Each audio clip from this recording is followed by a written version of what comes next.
Okay, quick question. Why do dragons look so similar everywhere? China, Mesoamerica, Europe, cultures that weren't comparing notes, and yet you get this repeating core image. Serpentine, intelligent, elemental, and tied to thresholds.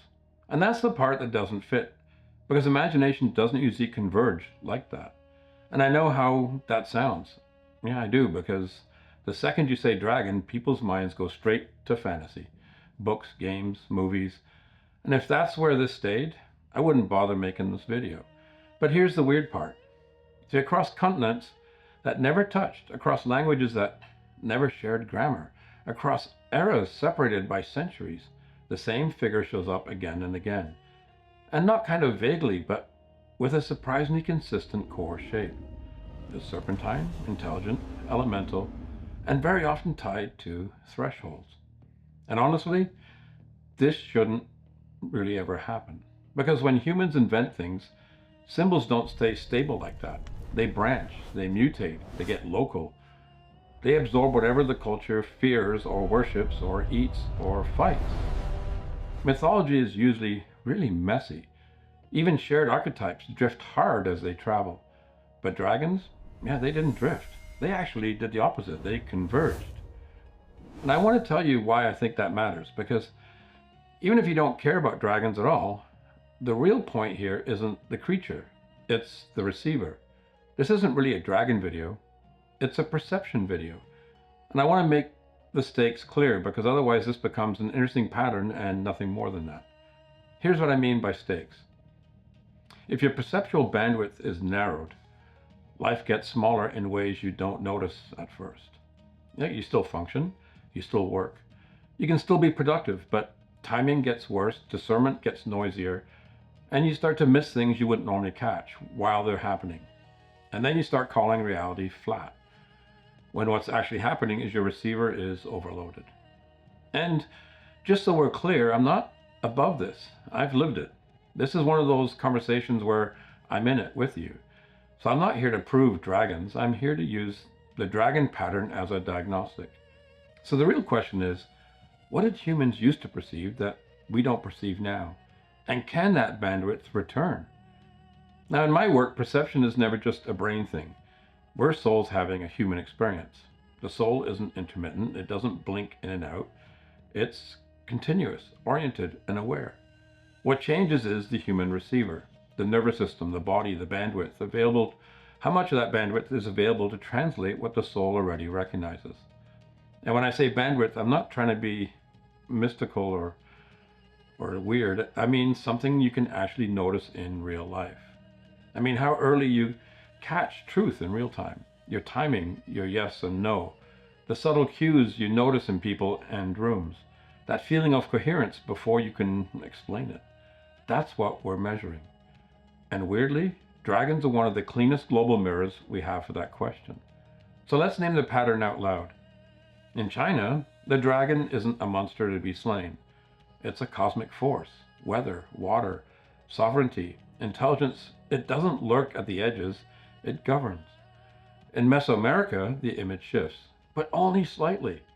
And you see the feathered serpent, a sky serpent, intelligence tied to order, knowledge, creation, not chaos, not destruction, an ordering presence. Different continents, different cosmologies, different centuries, and yet the same impression keeps returning. So serpentine intelligence, elemental power, appearing at moments of crossing.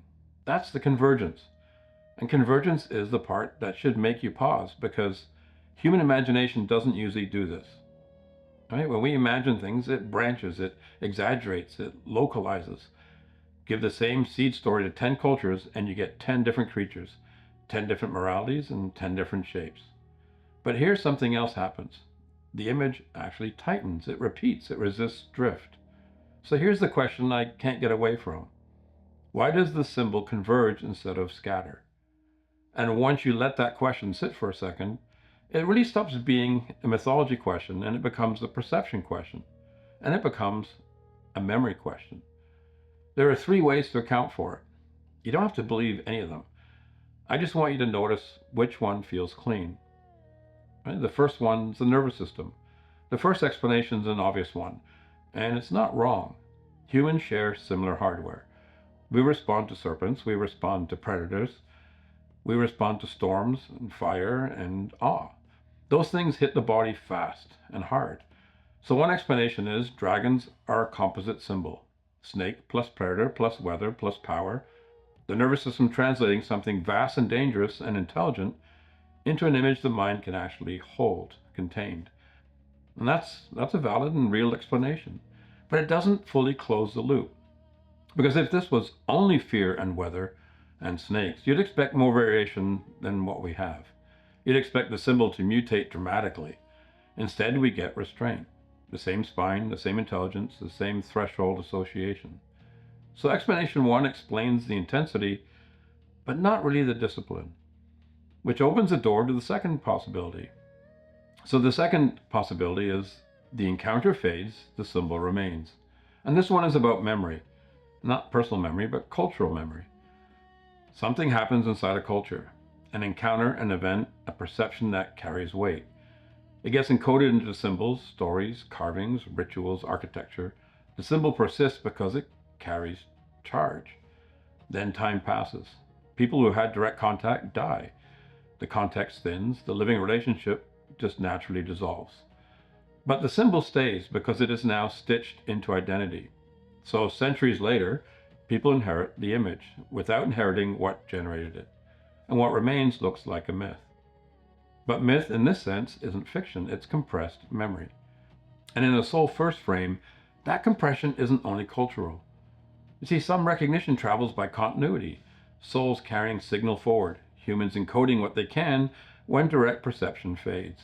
So in this model, dragons aren't cartoons. They're symbolic fossils. And not fossils of bone, fossils of perception. And that leads directly into the third explanation. And this is where it stops being historical and starts really being personal, right? Bandwidth.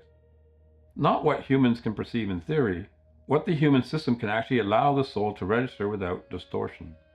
Because in a soul first frame, the soul is already oriented, already sensing, already reading. The variable is how much the human receiver can translate into conscious awareness.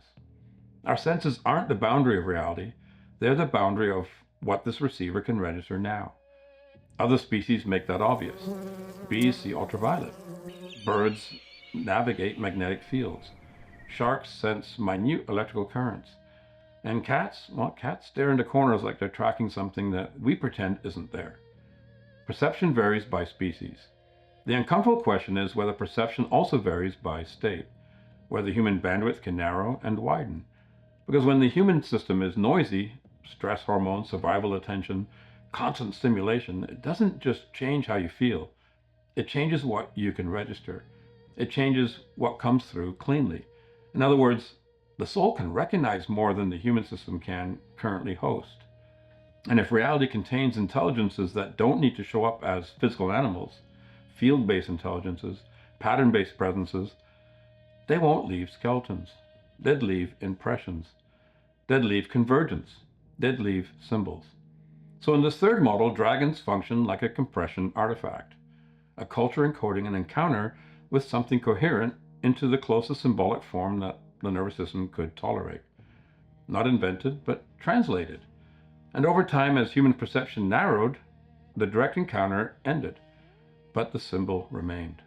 Which brings us to the real question: what happened to the receiver? Because if the soul is the constant, then the receiver is the variable. And if it can narrow, then it can also widen. That's the practical part. Here's what I've observed in lived experience. And I'm including myself in this.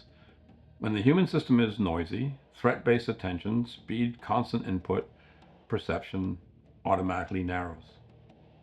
Yeah, you can still function, you can still work, but subtlety drops out. Timing begins to degrade. You miss what's real while it's happening. When coherence returns, something reverses. Awareness begins to stabilize. You stop bracing against the present moment. You become more sensitive to what is actually here without effort. It's not that you're happier, it's just reality is wider. And once you notice that, the dragon stops being a fantasy creature. It becomes a symbol of presence. Because in every tradition that takes dragons seriously, they appear at thresholds. And thresholds force you into the now. You don't meet them scattered, you meet them here. So now, if you're still with me, here's the experiment. Not to prove dragons, but to test your receiver. The 24-hour bandwidth experiment. So for the next 24 hours, watch the reflex to dismiss. Not discernment, not intelligence, but the reflex. The instant, that's nonsense. The instant, that's impossible. The instant, that can't be real. That reflex is a filter. It's your receiver protecting its current settings. Then tomorrow, once before you make an important decision, do 60 seconds of long exhale breathing. So you inhale through the nose for 4 and exhale for 8. And do that 3 times. Then remove one source of static for half a day. No threat feed before noon, no outrage content, and no doom scrolling. And then add 10 minutes of easy walking. And this is not performance, this is just movement. And then notice 3 things. Do you catch yes and no earlier? Is your timing cleaner? Do you perceive more detail without trying? Not happier, just wider in perception. So if you feel that shift, you just learned something important, because that's what bandwidth looks like in lived experience. So where do I land? Well, right here, now. Dragons aren't the point. Perception is the point. See, the dragon is a mirror that exposes how small our worldview becomes when awareness is noisy, and how layered reality can feel when coherence returns. And if something in you still stirs when dragons come up, that might not be fantasy. It might be recognition, older than argument, somatic, quiet. The kind that doesn't need to prove anything, only to remember. So one last thing. Modern people love to call themselves skeptical, but most of what we call skepticism today is just loyalty to a narrower receiver. We worship flat reality because it's comfortable. So I'm going to ask you a question that will possibly annoy some people. What if the reason you've never perceived anything more isn't because nothing is there, but because your system has been trained to filter it out? So tell me in the comments truthfully, has your perception ever widened when you got calm and coherent? Even once, even briefly? Because if it has, then you already know this isn't a dragon conversation. It's a receiver conversation. Thank you.